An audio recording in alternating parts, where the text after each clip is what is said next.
it's out of control. Look at what they've done to us. They're coming after our souls, each and every one of us. What do you think marketing's for? It's kind of hard to ignore. They want consumers that will shop until they drop to the floor. We're just some pawns in the greatest game that was ever played. The TV is the most dangerous weapon ever made. Every time you put on a movie, every time you're watching the news, every time you see a commercial, they are brainwashing you fools. They ain't brainwashing me, man, they better turn around. I'll take a piss on the system before I burn it down. We're living in a humongous prison, it's ludicrous. You've been a slave since the day you came out the uterus. You're getting played like a sucker and it's a bummer. I'm just here to try to help you break the spell that you're under, because there's more of us than there are of them. But we must align, we're gonna have to move quickly, we're running out of time. It's hard to be awake when the rest of the world is blind.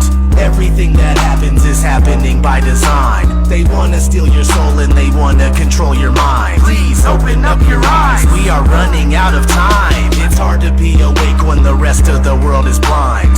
Everything that happens is happening by design. They wanna steal your soul and they wanna control your mind. Please open up your eyes, we are running out of time.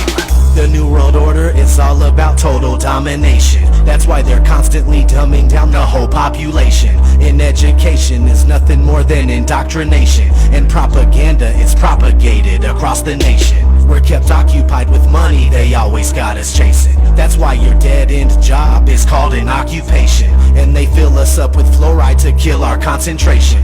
GMOs and prescription pills, killer combination. Now mix it with television and it's a done deal. You're deep inside an illusion and don't know what's real. We live inside a society that's been engineered. You willingly give up privacy but still live in fear. They're manufacturing your thoughts and you don't even know it. You don't believe me just because you see no reason for it. So just ignore it and keep thinking everything is fine, when it clearly isn't and we're running out of time. It's hard to be awake when the rest of the world is blind. Everything that happens is happening by design. They wanna steal your soul and they wanna control your mind. Please open up your eyes, we are running out of time. It's hard to be awake when the rest of the world is blind.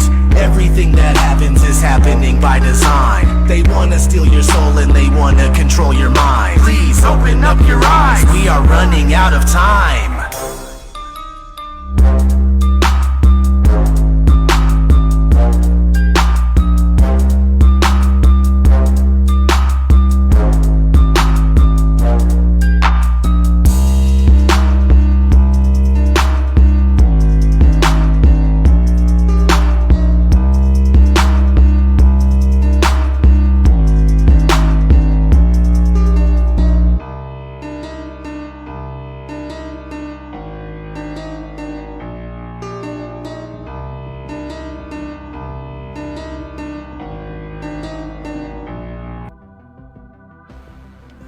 Good morning, good afternoon, good evening, and good night. Wherever you find yourself around the flat earth, you have tuned in to Randy Kelly, broadcasting live from an undisclosed location deep inside my bedroom. How's everyone doing today? I certainly hope that you are doing well. That being said, ladies and gentlemen, I thought I'd bring a little entertainment while we're all quarantined and break down some facts and figures right from a doctor's mouth. Can I get a thumbs up if anybody can hear me out there? Looking for a thumbs up. Not sure. I haven't done one of these in a while and I'm a bum, huh, Vincent? Let's see if you can put something like this together. Wah, wah, wah. All right. So, without further ado, I'm going to bring Dr. Kaufman at you. Here we go.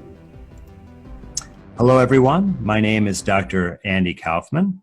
I've been talking a lot lately about this viral pandemic, and I've learned some things lately that have helped me develop a theory, and I think I know what is really going on here, so I want to give that information to everyone.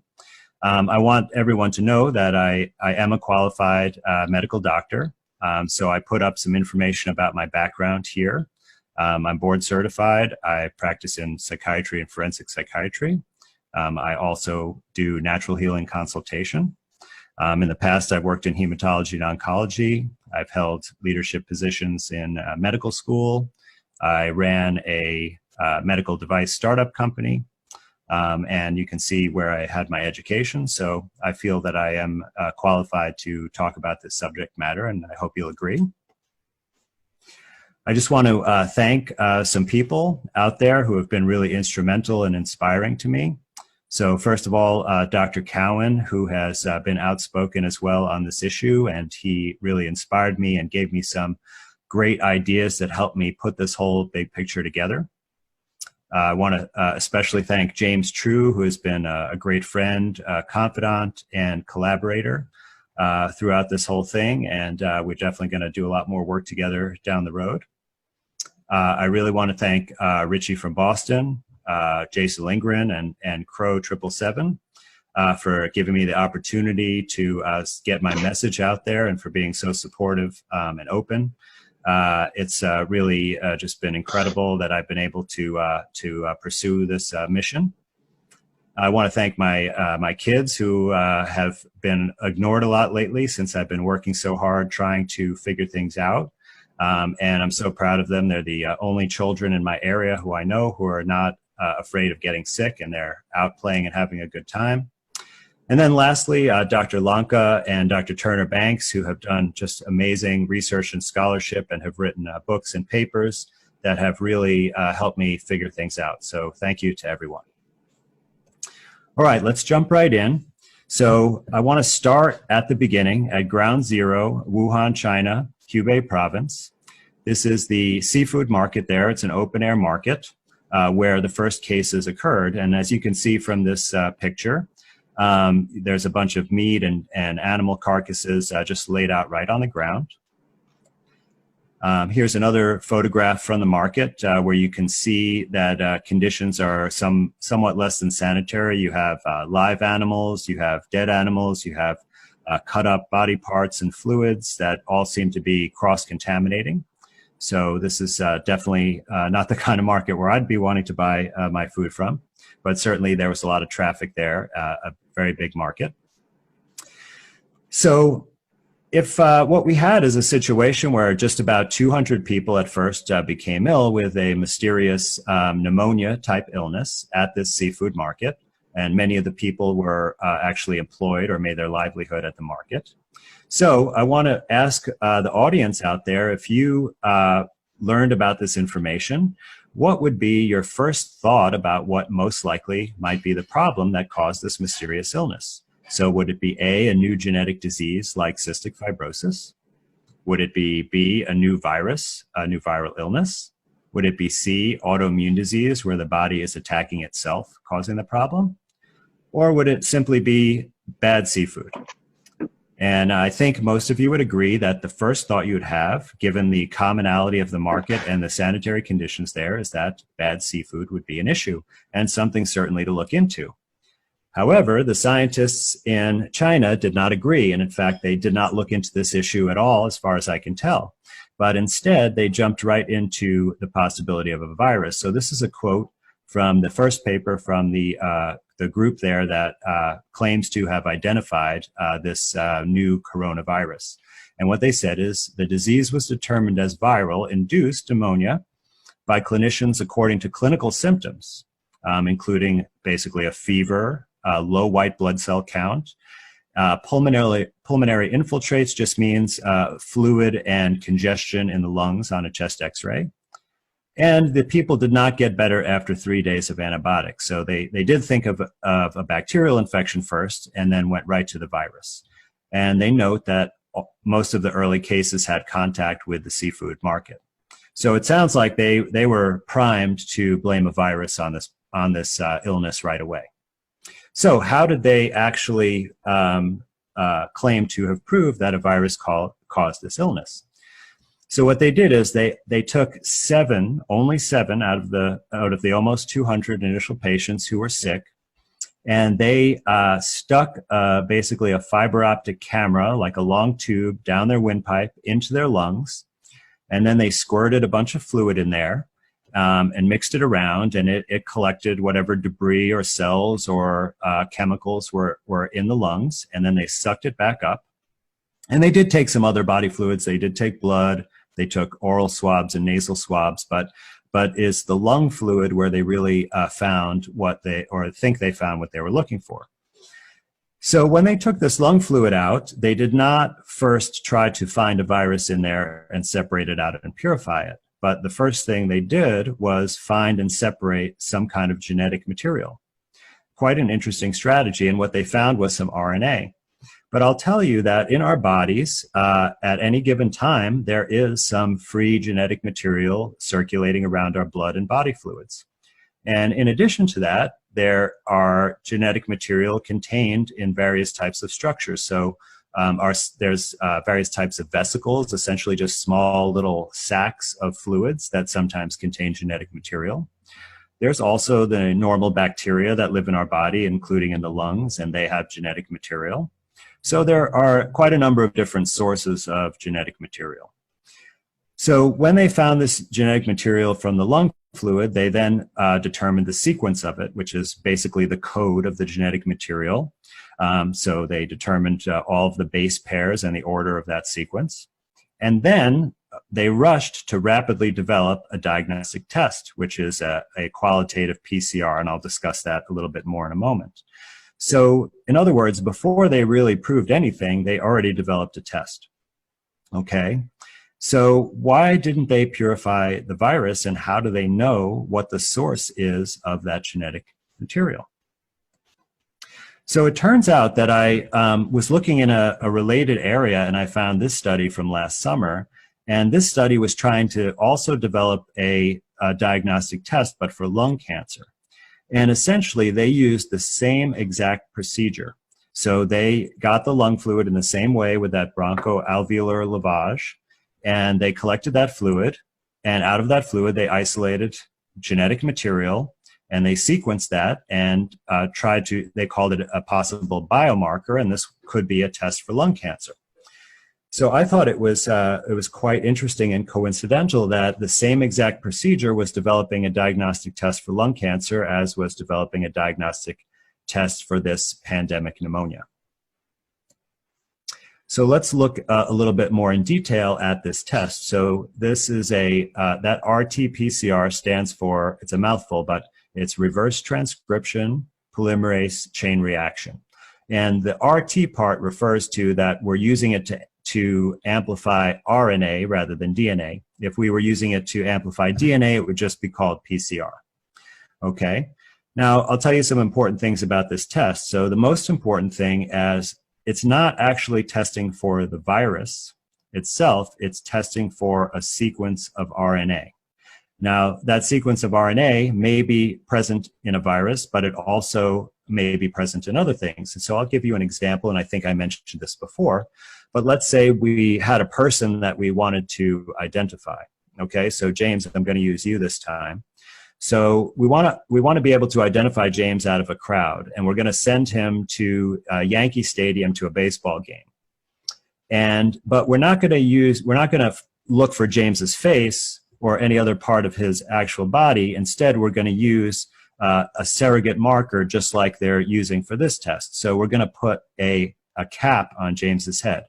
And now we're not going to use the typical navy blue Yankees hat because there are going to be a million people with that, right? So we got a unique Yankees hat with pinstripes on it. So it's white with blue pinstripes. And we're going to have him put that hat on and then go into the stadium and disperse amongst the crowd. And then we have a team of 10 people that we're going to send out into the stadium looking for that hat. Okay, so we do this procedure, and lo and behold, what happens is we actually find 6 of these hats. Okay, so 6 out of 10 people find someone wearing this hat.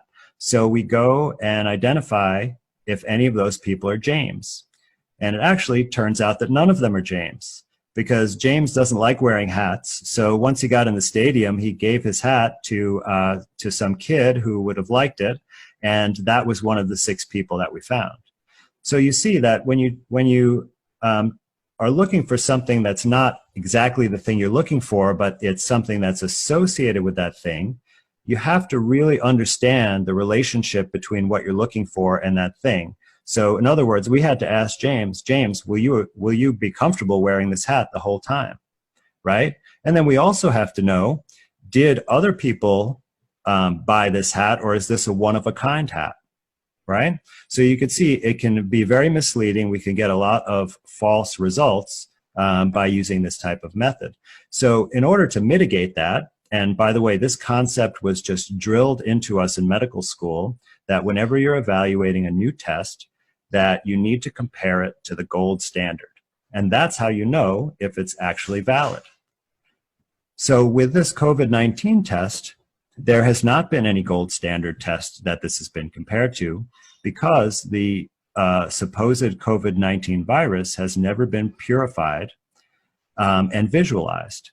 So in other words, if we were able to take people who are ill with this pandemic pneumonia and take their lung fluid, and from that purify out a virus particle that we could identify, and once we purified that, we could actually take the genetic material right from that particle, so we know that it came where it came from. We know it didn't come from anywhere else, because now we have a pure sample of only these particles. Then we would be able to have a gold standard. And so the way you would test this PCR is you would have a group of sick patients, and then you would have a control group of healthy patients. You would perform the gold standard test, so you'd be able to identify the virus out of each of those patients. And then you would compare the results of the PCR test to that gold standard. And that is really critical, because it would allow you to determine or calculate an error rate, because no test is perfect. It's also very, very important that you have that control group, because that control group would not have the virus present at all, and would also should have a negative PCR test. And that's very important in order to help you calculate these error rates.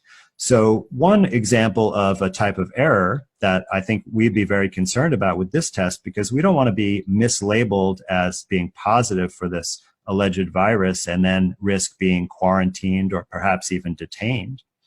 So we want to know the accuracy. Now, there was a paper that came out where they had to estimate the false positive rate, because you can't calculate it since there's no gold standard to compare it against. And they actually reported an estimated rate of 80% in people without symptoms. So what that means is, if you got tested, let's say you were exposed to somebody who tested positive, or you traveled or something like that, and you want to get tested, or you're asked to get tested, there would be 4 out of 5 times that there was a positive result, there would actually be no illness. So this could be a real big problem. It certainly could vastly overestimate the number of cases, and also could have a lot of consequences for you based on this quarantine situation. So just to talk generally about what the PCR test, because there's actually additional error even beyond what I've described. So what this test does is it's really just an amplification strategy. And the reason this is necessary is because we're kind of looking for a needle in the haystack. We might only find a few copies of this genetic material, and if there's only a few copies, we just can't detect it out of all of the other stuff that's in the fluid. So what this does is it's a reaction that actually replicates the strand of RNA, and it makes a copy. So it makes from 1 to 2. So you would run a cycle of this reaction, and you'd go from, say, 1 copy to 2 copies. Then you would stop the reaction and then start another cycle by adding some more materials, and then you go from 2 to 4 and repeat it again, 4 to 8, and so on and so on.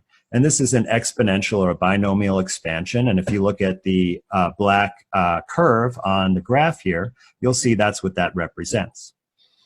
So generally speaking, when you're using this test, you want to carry out approximately between 25 and 35 cycles in order to get enough amplification that you can see what you're looking for.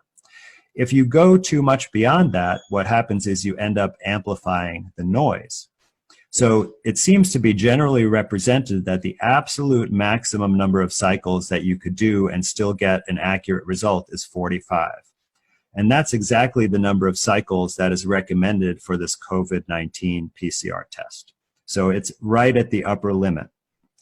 And I'm going to share this quote with you from another article about PCR. It says, what PCR does is to select a genetic sequence and then amplify it enormously.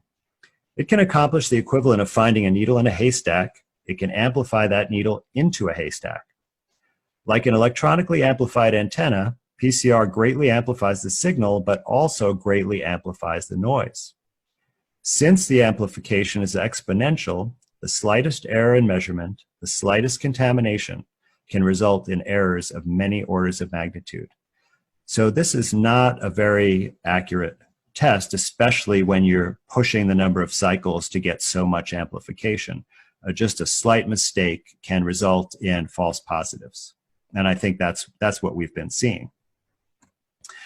So I'm going to change gears now a little bit and talk about something different, something that most of you have never heard of whatsoever, and it's called exosomes. And I'm going to talk about what they are and why they're relevant for this discussion. So exosomes are something that is naturally occurring in the body. So I have this diagram here, and if you look at the top right of the diagram, you'll see that this is a normal cell here outlined, and inside the cell you have these vesicles. And inside of our cells there are a number of different little organs, they call them organelles, and they're generally contained by a membrane. They come in different shapes, but lots of them are in this structure. It's essentially like a spherical blob that has the same membrane as is the outer membrane of the cell, a lipid bilayer membrane, and it can contain various types of chemicals. Now, this is a specific type of vesicle that will end up merging with the cell membrane at the surface under certain conditions and release these exosomes out into the extracellular fluid, and they'll get into the circulation and be distributed around the body. So while they're inside the cell, they're called MVEs, which stands for multivesicular endosomes. So in other words, they have a bunch of exosomes or vesicles inside them. And they release these on a regular basis, just day to day.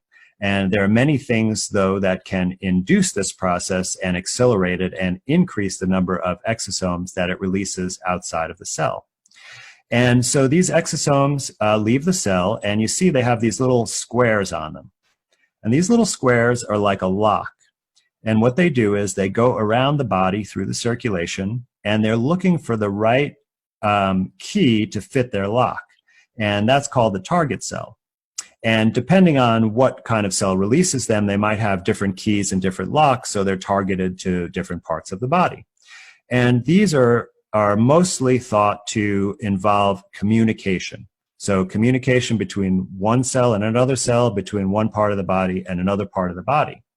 And they can have many functions in this communication, which I'll get to momentarily.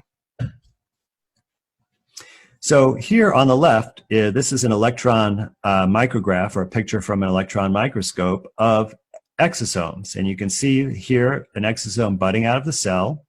And it's essentially a spherical or circular, this is a cross section, so this is like a slice of the tissue, where on the periphery there are like these kind of globular densities or little dots or circles, right? And inside the cell here where it says MVB, sorry, these are the same as MVEs, that's where all these exosomes are when they're inside the cell before they bud out, okay? And now we have a picture on the right which allegedly shows this COVID-19 virus. And you can see that there are these vesicles budding out of the cell in a circular shape with these globular dots on the periphery. So essentially, it's the same thing. Now, you might think that this looks a little bit fuzzier on the exosomes and it looks a bit sharper in this picture. And I want to tell you that the reason for that is because when you're cutting these thin sections of tissue to make these slides, you're using this device called a microtome. It's like a vibrating razor blade. And it's technically difficult, and sometimes the tissue doesn't cooperate well, or sometimes the person is less skilled, and you might not have a perfect slice. On this COVID-19 slide, this is, I've not seen a better slice than this. It's absolutely perfect. The one on the left is a little bit thicker. And so that's why it looks a bit fuzzier and less sharp, but essentially you're seeing the same exact thing. And I want to take a look at the same comparison when we see both of them inside of the host cell. Okay, so on the bottom left here, this is a COVID-19 cell. And you see right here is supposedly this is the virus particle inside the cell. And once again, you see a circular shape. And inside, you see these round globular aggregates. Okay, now look at the top right. And this here is showing you this is less magnification, and this is actually a nerve cell. And this is the MVE. So these are a bunch of exosomes inside here. And you see a circular structure filled with these globular particles. So once again, same thing, also same size, both about 500 nanometers in diameter.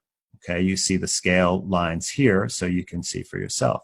So now we have a series of 2 comparison photographs under electron microscope of the virus and an exosome outside the cell, and a virus and an MVE inside the cell, and you can see that they are identical in appearance.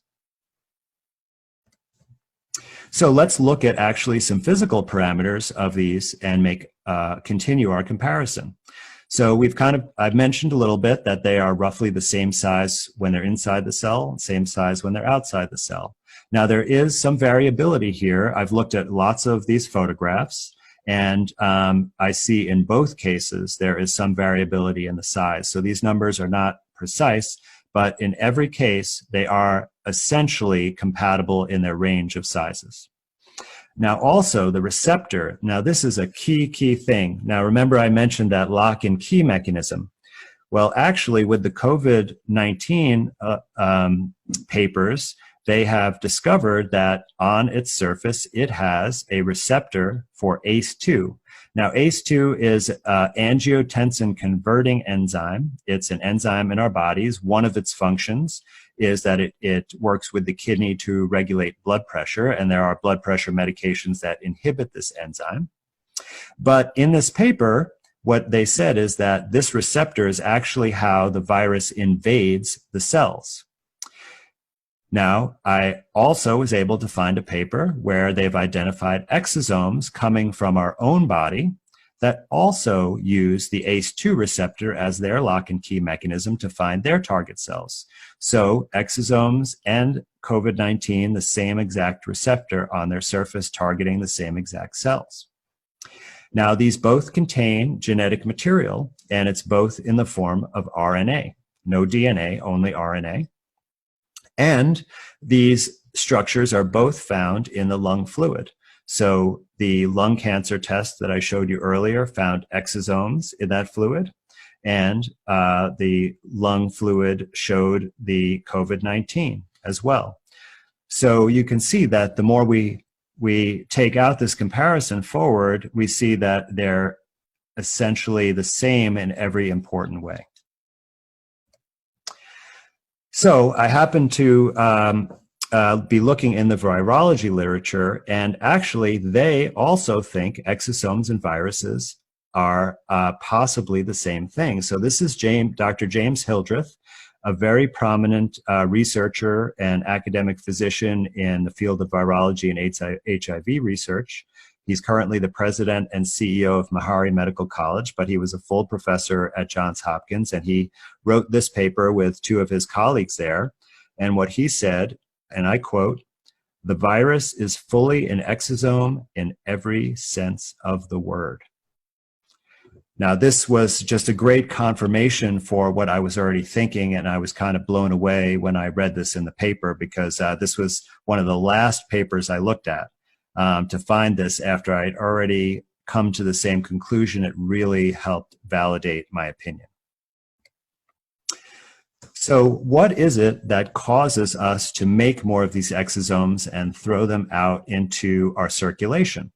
So it turns out that almost every type of insult to the body would actually cause this process to occur. So toxic substances, and I found several papers looking at this. Some of them looked at environmental toxins, such as heavy metals like arsenic, and organic chemical toxins. Also found evidence about bacterial toxins, and I have a slide that I'll show you in a minute.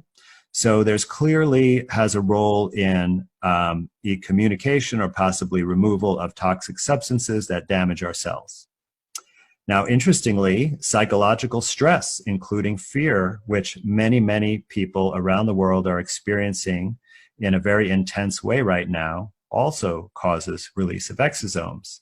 So you see how this may cause false positive tests. Cancer, as I mentioned before, lung cancer has many exosomes. Ionizing radiation, infection, injury, in fact, any type of immune response, so whether it be to injury, infection, or another disease, asthma. Now, many papers just said that exosomes are induced by disease, and they didn't mention anything specific, and they seem to be implying that virtually any type of disease can cause this process. Now, I really wanted to find evidence that EMF would induce exosomes, but unfortunately I could not find a paper on this. But I want to say to all of the people in this field of research on exosomes that this would be an excellent contribution to the literature if you were to look at this issue, if various, especially microwave radiation like 5G, would cause this as well. So I want to talk about the second paper, because this is going to help us merge these two ideas of a virus and an exosome, and are they the same thing? So this is also from the group in China. This one is published in the New England Journal of Medicine, and they had a slightly different protocol, but essentially it was very similar. So what they did is, once again, they did that procedure to get the lung fluid, and then they centrifuged it and just took the fluid. So any cells from the host, like any lung cells that might be in there or bacterial cells, would be stuck in a pellet in the bottom of the test tube, and they just took the fluid off the top, assuming that if there were viral particles, they'd be in that fluid.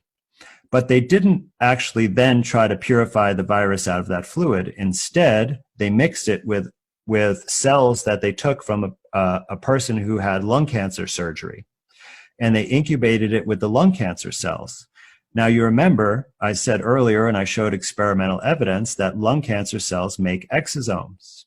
So when they then purified particles after incubating this fluid with the lung cancer cells and then examined them under the microscope, well, were they looking at viral particles or were they looking at exosomes? And I have two images below, and one is supposedly the viral particle from this paper, and the other is an exosome. Can you tell the difference? Here is another slide showing the functions of exosomes as they can remove toxins. So in the upper right here, these green cells are actually bacteria. And by the way, this image, all electron micrograph images are always in black and white. If you see an image like this, this has been colorized after the fact, and they did that to help you identify what is what. So I think this is actually quite a nice approach, and this is a real slide. It's very different from some of the slides that you've seen that are just computer graphics that are made by an artist. So these particles that they colored purple are the toxins released by the bacteria, and if they were allowed to contact the cell membrane, they would actually bore little holes in there, and the cell's contents would leak out and it would die. So what's happening is that the cell put out these yellow exosomes once it realized these toxins were there, and you see they're all budding out of the central area of the cell, and you can see they're basically swallowing up the little toxin particles. And so in this experiment, what they actually did is that they found that when they mixed cells with the bacteria, if the cells put out the exosomes that ate up the toxins, then the cells survived. If the cells were mixed with the bacteria and they did not put out the exosomes, then the cells died. So this was done, in a petri dish, not in a person, but so we can't say for sure, but what this is really telling us is that these exosomes help us clear these toxins so that they don't damage our tissue. So a very important function. I also wanted to take a quick look because there have been some recent reports that people who have been ill are having rapid recoveries with a couple of non-traditional treatments. Like, these are not things that would typically be thought of by the medical establishment to use for a quote-unquote viral illness.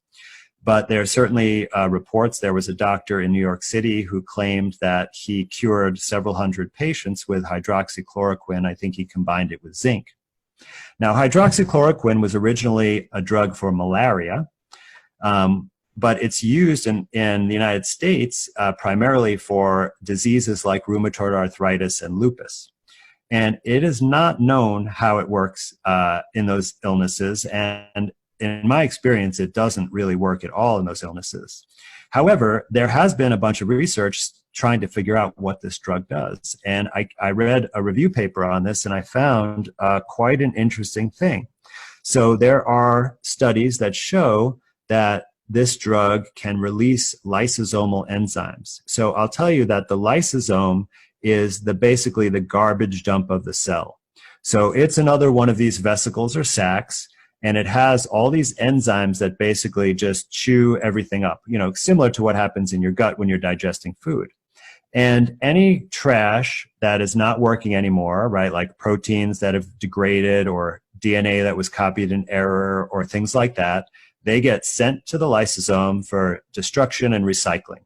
So it breaks it down into the basic constituents and then is able to send it back to the factory part of the cell where it could be reused to make new molecules.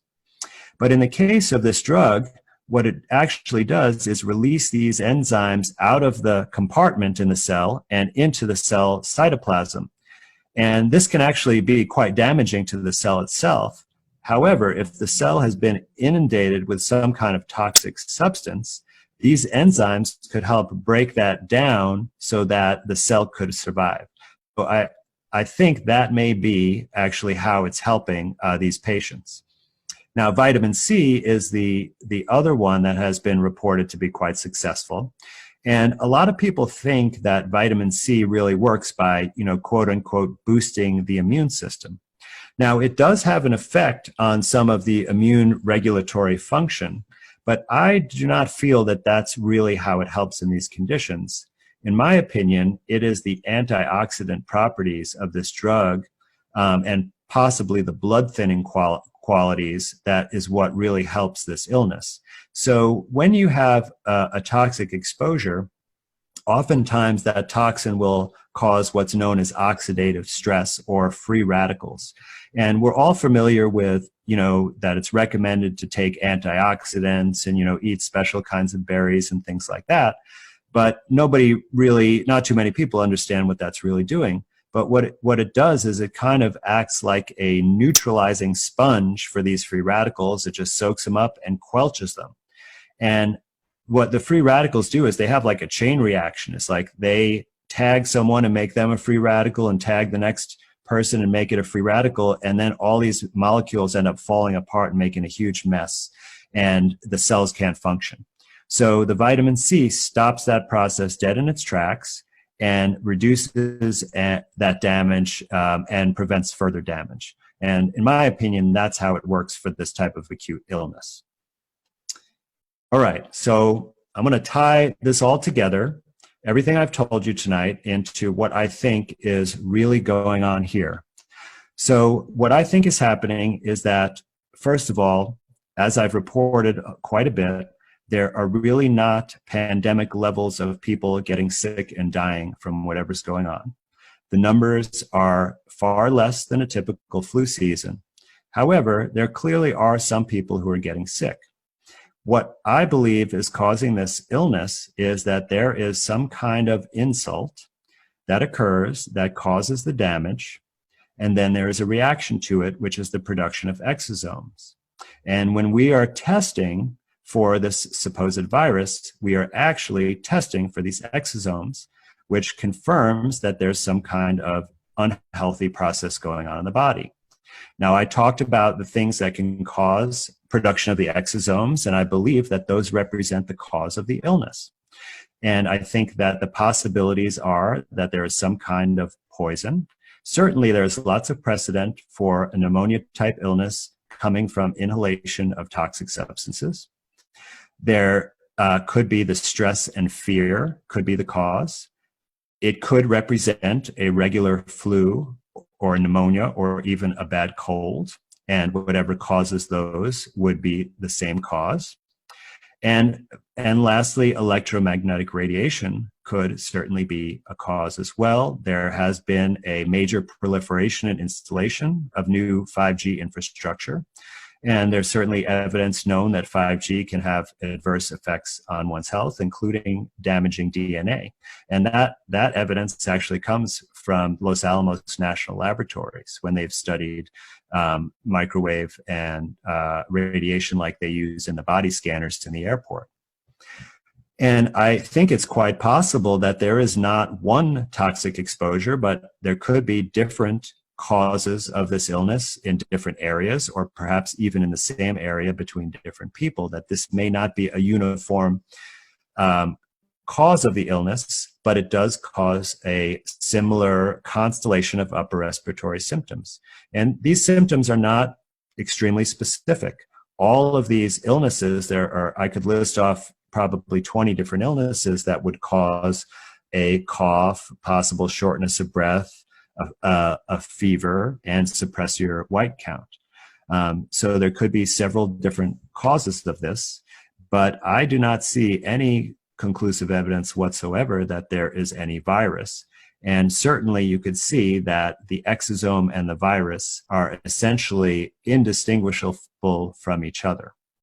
So let me just reiterate that. So there is some sort of insult or toxin that you're exposed to, it causes illness, and then that stimulates your own cells to induce and produce and put out these exosomes, because they will send the important signal to your body on how to handle this problem. And part of that is they will actually eat up and, like a sponge, soak up these toxins so that they can be safely removed from your body so that you can recover. So what I'm saying is that COVID-19 actually are exosomes and not a virus that invades your body from the outside. It comes from within your body to help you, and it's a reaction to the real cause of illness. And that's where I'm going to end it right now and take questions. And I just want everyone to know that I have a comprehensive list of references for this talk, and this will certainly be published with us, and I will distribute this slide presentation to all of my collaborators.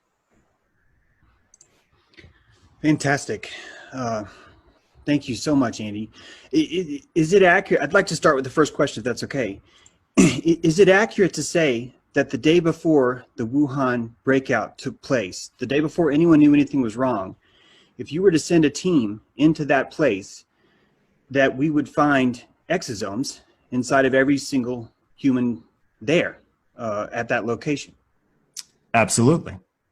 And if we were to do that to the most healthy city in the world that we could find, if we were to go into that place and go into the clean mall where everyone washes their hands, would we find exosomes inside of the bodies of all of those people too? Or a majority of them, let's say? Yeah, well, so if you looked hard enough, you would find exosomes in every single human being. But in order to make it easier to find, you would have to have a certain level that would be a little bit easier to detect. Okay, because remember I talked about that amplification process, and so if something is really at a super low level, it's harder to amplify. So, but the thing is that you don't have to actually be acutely ill to have an excess of exosomes, because let's say that you're a pretty healthy person, but you decide that you want to treat yourself and you go to a fast food restaurant, and there's a bunch of chemicals and toxins in that fast food restaurant. well, that is going to cause induction of exosome release. Okay, so just because of that, you're going to now have a higher number, even though you're not acutely ill, and it'd be more likely to be able to be detected on a test. And I would say also, if you had some strong emotional things going on, you may not be physically ill, but you may be in a crisis. You may be experiencing grief or anxiety, or as people are now, fear. And that will also cause an increase in the exosomes, and it'll be much more likely to be detected on a certain type of test. Fantastic. To follow up on that, if I can, you mentioned the RNA, and as a layman, I'm purposely asking this so you'll correct me, for whatever I'm wrong on. The cell is copying DNA. To copy it, it makes RNA. And during that copying procedure, it's much like an MP3 file in the sense that it's copying as fast as it can. And there's going to be errors that crop up during that copying process, and that those errors could easily trigger, maybe, I don't know if it's easily, but those errors could then trigger that same blue and white striped ball cap. Say it could be found on the awning over the bathroom, or on a lady's purse. She could be having a blue and white striped purse, for example. Is that accurate, or am I off there? Yeah, no. You're very on the money with looking at this, and there are several things to consider about that. Would you mind just repeating that question again, because I just lost my train of thought? Just the beginning part. The beginning part mainly was during the cell is copying DNA. Yes, I remember now. It's about the errors. Yeah. So what I wanted to say was that, so we all know about DNA, right? Everybody, even if you don't know how biology works, you know that we have DNA, and you know that we have genes, and it codes some kind of blueprint for how our body's supposed to work, right? So the DNA is mostly just to like store the code. But when we actually express the genes, what happens is that the DNA, it's called transcription, it gets transcribed and forms RNA. And RNA is a bit easier to work with for certain functions because it's generally in a single strand. So if you were to, when you work with the DNA, even when the DNA makes the RNA, like part of it has to separate from the two strands that are in a helix, open it up so that the enzymes can attach to it to make the RNA. But once you have the RNA, it's much easier because it's just a single strand, so it can then go on, and what happens is it actually codes proteins and makes proteins. Whenever you have either replication of DNA, like DNA making more DNA, like when cells divide, or when you have DNA making RNA, there's always errors that are going to occur. So these errors are just a normal process because think about it, we're human, we make mistakes, right? We can't ever stop making mistakes. We're always going to make them. And the cells are the same way, and the chemistry is the same way, because we're talking about in our DNA in a human, there are 3 billion base pairs. So in other words, the code is 3 billion symbols long. Okay, so that's a lot of mileage. So of course there are going to be errors in there. And in fact, we have a whole set of machinery in our cells to help catch those errors and correct those errors so that they don't perpetuate and cause us disease and dysfunction. And also when we're exposed to stress or toxic material or radiation, it can increase the error rate because those things can affect the chemistry of the replication, and they affect the structure of the water. I mean, water is a really important aspect of this because the DNA itself, for example, when the water is structured, there's a column of DNA of water that runs inside the helix and is critical for it functioning proper in a chemical way. So if we have some kind of toxin or stress or radiation that disrupts the structure of the water, it can actually perpetuate more errors when there's replication and transcription to make RNA. So that's a really good point. Now, the other point I want to mention is also related to the test being wrong. So when they do this PCR test, they're actually using a probe, which is only a short stretch of the sequence they're looking for, that will attach to the genetic material that you want to find and basically be like the start of adding more bases on and duplicating the sequence exactly. And that probe, so basically the probe is the only thing that will match up with what you're looking for. And some of the probes used in the COVID-19 are only like 20 to 26 base pairs long. So if you think about it, if we have a stretch of 3 billion base pairs, right? I think that somewhere in there, you're going to find every single combination of 26 base pairs. So you're going to, I mean, it's impossible not to be there. So it would be easy to say that you think this sequence is specific to some virus that you think you found, but it could very well just as easily be a piece of our own DNA that has the same exact sequence. It's a self-fulfilling prophecy is what it sounds like to me. Yes, that's certainly one way to look at it. Thank you. Anyone else have anything? Please speak up. I have 4 questions. So my first question is, when you say the 45 cycles is the sort of upper limit that's going to start to give you results that aren't necessarily indicative of anything, does that add to the 80% likelihood of false positives, or is that part of the 80% false positives? Right. Well, I don't think that the team that did that estimation really took into account the method of the PCR when they did that rate. What they were trying to look at is people that tested positive, they could follow them out and see if they got sick.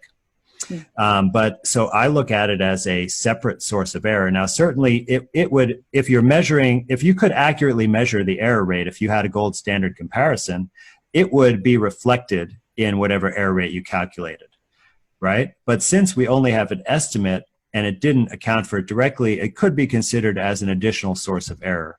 But it's really, really difficult to know what the magnitude of that is because we have no comparison. And then we also have a situation where there are different protocols that are run in different laboratories in different countries. So I found a protocol from the World Health Organization that is described 45 cycles.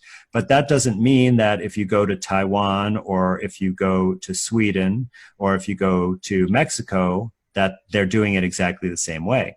It's the same thing with the probes. They list, I think, 7 different probes that you can use. And so you have some choices there as to how you go, and it's just going to be like heterogeneous. And I think a really good example of comparison is the HIV test, which is also quite problematic and has many, over 50 conditions that cause a false positive, including pregnancy. Wow. And so they've done a test where they have one person who has already been documented to be HIV positive, and they take their samples and send it out to like 10 different laboratories and see, do those results agree? And what they find is that they do not agree, that they are sometimes negative, sometimes positive. And they've even done this where they've repeated it over time. So they have that person do it one time, then 6 months later, say, they take samples and send it out again. And even within the lab with the same sample, the result is not consistent over time. So in other words, you take my blood and test it now and it's negative, or it's positive, and then test it in 6 months, it's negative. The same blood sample, same person, right? And I didn't do anything different. So it's impossible to tell right now how much of this error is going on because there's so much panic and urgency to everything. And there's certain things like it's really hard to find information about this test, actually. Okay, thank you. And there's a couple of the pictures of the exosomes and the virus, and the size, the scale is different. But you were saying they are actually the same size. It's just the scale is reported in different units, I guess. Yes, that's okay. It. So there was one where it's reported in one is 500 nanometers, and the other one it's 5 micrometers. Okay. Those are actually it's the same exact length. Yeah, they try to make it as confusing as possible by not using standards. So I had a scientific calculator that I was using quite a bit to prepare this lecture. Yeah, because I don't know those units, so that's good to know. And then, what would you say to people who are saying then this seems transmissible? Are exosomes transmissible, or is this how would that be happening if it's not sort of our traditional understanding of a virus? Right. Well, I don't think this is really known. So certainly there are exosomes in our body fluids, right? And if they're in the lung fluid, then when you cough, they're coming out of your body, right? So, so there is some possibility of this. However, think about the function of the exosomes. The exosomes are provide a helpful function. They signal to other parts of your body that there's danger and how to deal with it, right? Or they actually even eat up those toxins. Mm-hmm. So if they were transmitted between people, it could actually perform a symbiotic type of function, a beneficial function, that it could help prepare other people that you might face the same toxic exposure. So you should prepare yourself for that. Now, that has not been, there's no studies that I found that show that. So this is purely my reasoning based on what I do know. I can't say for sure. But I do want to say one other thing about that given the size of these particles, that they are so tiny, there's really no way that you can prevent them from getting out or getting in. Right? So, you know, if you look at the pores of the masks people are wearing, they're way bigger than the size of these particles. Yeah. So they're essentially just going to go right through. So, yeah, because I just was watching something where the professor was describing it as like if you saw a group of dolphins getting sick, and would you go just pick one dolphin and start cutting it up and looking for things? Or would you say like, wow, there's probably something in the water. Let's test the water and find out what's in the water. And so that's kind of similar to this, is maybe it's not transmitting, maybe there's a whole section of our world that's got a certain toxin and we're responding to it accordingly. But last question, wasn't 5G deployed in Wuhan just before all of this started affecting people? Yes, I believe it was. Okay. And, I know that there is a lot of speculation and a lot of people actually with very strong opinions that feeling that 5G is the principal insult that has caused people to be sick. Now, I don't want to say, like, I think that this is a real possibility, and certainly there is a lot of correlations like that there's an installation and then there's an illness, and I think in Italy you can also find a similar pattern. But I think it's important to know that correlation does not prove causation. Right. And that there's really not quite enough evidence right now to say that with any conclusive opinion on it. But I definitely think that it merits a lot more investigation. And, I am very concerned about this deployment of 5G, that even if it's not the cause of this problem, it's going to be the cause of a lot of problems in the future. Agreed. That was my last question. Well, I would also, correct me if I'm wrong, sorry to jump ahead here, but this is a proof that your immune system is doing its job, right? Like if you test positive for exosomes, that's like, your system is working. Am I wrong about that? Well, I don't think it proves that your immune system is working, but it definitely proves that your body is reacting to something and trying to function to heal from whatever that insult is. And interestingly, there have been, so remember I talked about that lock and key mechanism. So there have been other studies of exosomes showing that they have the lock for certain immune cells. And they are strongly felt to actually play a role in helping the immune system fix some of these problems. So that's an excellent point, James. So it sounds like that you've isolated what it is not, but do we have an idea what it is and what they're supposedly these people are experiencing? You mean what is the real cause of the illness? Yes. Yeah, so that's really, really difficult to say because there aren't really any scientists doing any research experiments looking for another cause. I will point out some interesting things that I heard in addition to the 5G hypothesis, but from Dr. Cowan, who, Lindsay, by the way, he's the one that made that dolphin analogy. Oh, yeah, cool. And he was really helped me think about this in this big picture way.